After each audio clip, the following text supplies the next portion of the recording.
A Little Princess. Chapter 6, Lost and Found.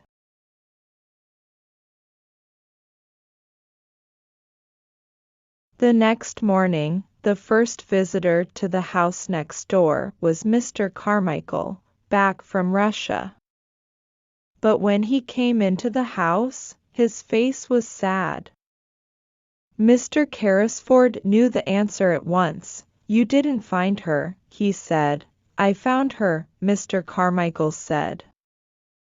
"But it was the wrong girl. Her name is Emily Carew, and she's much younger than Ralph Carew's daughter.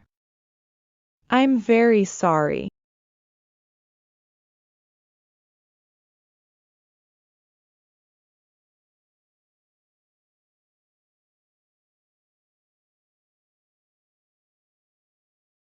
"We must begin again," said Mr. Carrisford unhappily.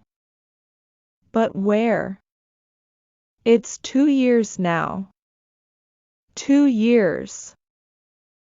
"Well, she isn't at a school in Paris." "We know that," Mr. Carmichael said. "Let's look at schools in England now." "Yes," said Mr. Carrisford. "Yes, we can begin in London.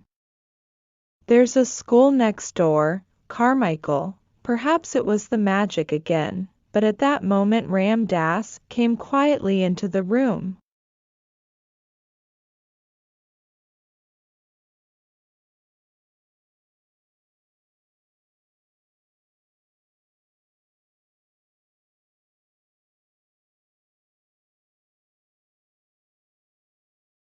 "The little servant girl from the attic is here," he said to Mr. Carrisford. "With the monkey. He ran away again last night to her room. Would you like to see her?" "Yes," said Mr. Carrisford. "Yes, I would." "Bring her in." And so Sarah came into the room and stood in front of the Indian gentleman. She smiled at him. "Your monkey came to my room last night," she said, "and I took him in because it was so cold."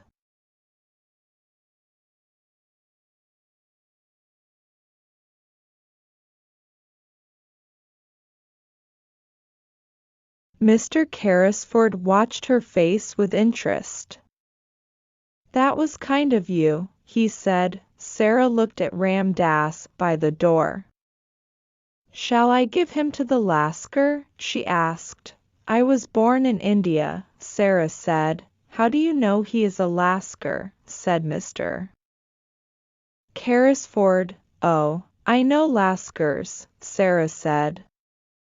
"I was born in India."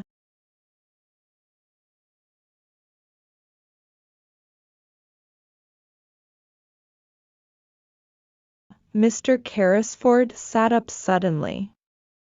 "In India," he said. "But you're a servant at the school next door." "Yes, I am now," said Sarah. "But I wasn't at first." The Indian gentleman looked at Mr. Carmichael, and then Mr. Carmichael looked at Sarah.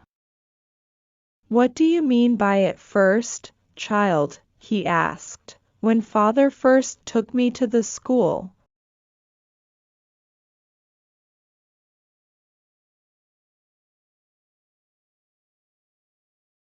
"Where is your father?" said Mr. Carmichael.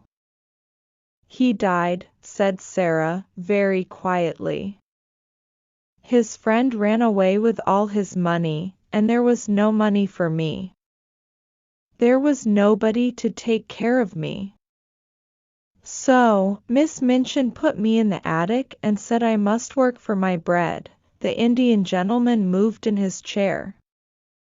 What was your father's name?" he said. "Tell me."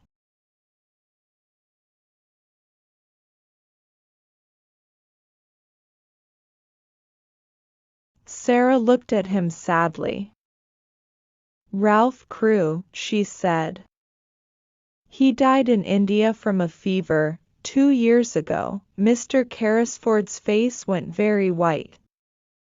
Carmichael, he whispered, it is the child, the child. That was an exciting day for many people. At first poor Sarah did not understand.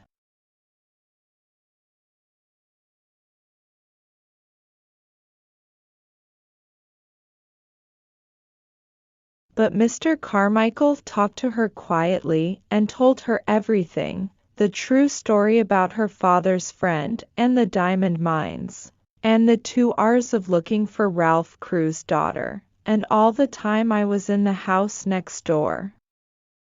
And all the time, she said later to Mr. Carrisford, when they sat by his fire, I was in the house next door.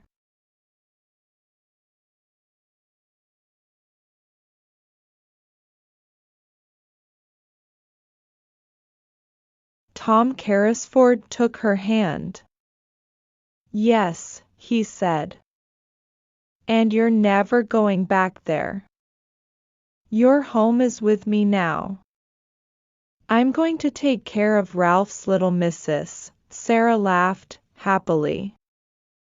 And you were the friend, too.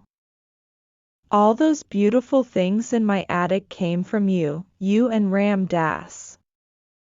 Becky and I thought it was magic.